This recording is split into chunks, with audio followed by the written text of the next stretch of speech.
അതുകൊണ്ട് ഈ പേര് കേട്ടപ്പോൾ എഴുതിരാവസ്ഥ. അതുകൊണ്ട് അച്യുതമേനോൻ സ്തമം അടിയന്തരാവസ്ഥ എന്ന് പറയുന്ന സമവാക്യത്തിന്റെ കാലം കഴിഞ്ഞിരിക്കുന്നു.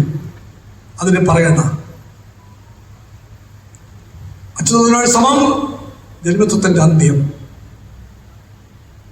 അച്യുതമേനോൻ സമം ലക്ഷം കേട്. അച്യുതമേനോൻ സമം ബാക്ടിവിറ്റി.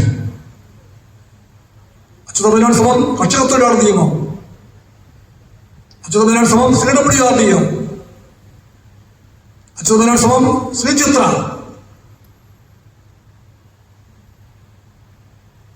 അച്യുതമേനോൻ സമം CDS.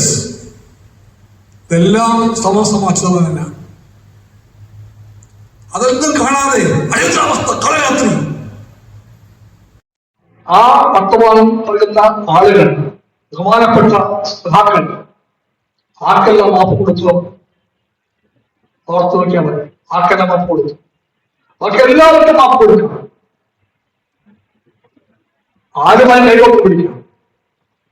ആരുമായി ചങ്ങാത്തം കൂടാം. ആരുമായി സ്നേഹം പ്രഖ്യാപിക്കണം. പക്ഷേ അച്യുതമേനോനോട് പാടില്ല.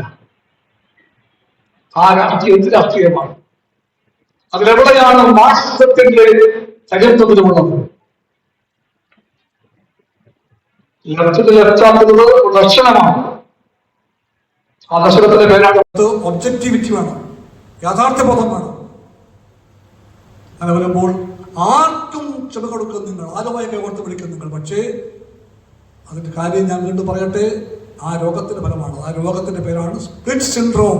സ്പ്ലിറ്റ് സിൻഡ്രോം ഭിന്നിപ്പെന്ന രോഗമാണ്. ആ രോഗത്തിന്റെ ഫലമായിട്ട് കുറേയേറെ കാലമായി കുറച്ച് ആളുകൾ ഒരു വലിയ സൂര്യനെ മൂടി വെക്കാൻ ശ്രമിക്കുകയാണ്. ആ സൂര്യൻ മൂടി വെക്കപ്പെടാൻ പറ്റിയ സൂര്യനല്ല. ഒരു മുറം കൊണ്ട് മൂടിയാൽ ആ സൂര്യൻ മാഞ്ഞു പോകില്ല. ആ സൂര്യൻ അത്രയും ശോഭയുള്ള സൂര്യനാണ്. അത് കമ്മ്യൂണിസ്റ്റ് സൂര്യനാണ്. ആ സൂര്യന്റെ മഹമയെ നാം എന്നുമെന്നും ചേർത്ത് പിടിക്കും ഹൃദയത്തോട്.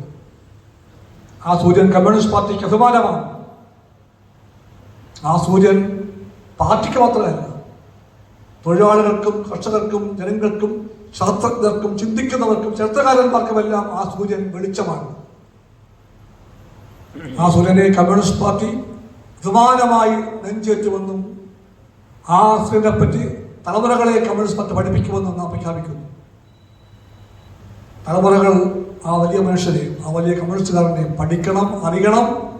എന്നിട്ട് രാഷ്ട്രീയത്തിലെ പഠനങ്ങൾക്കുള്ള വഴി സത്യം തന്നെയാണെന്ന് ഉറപ്പാക്കണം എന്ന് പറഞ്ഞുകൊണ്ട് ഞാൻ ഈ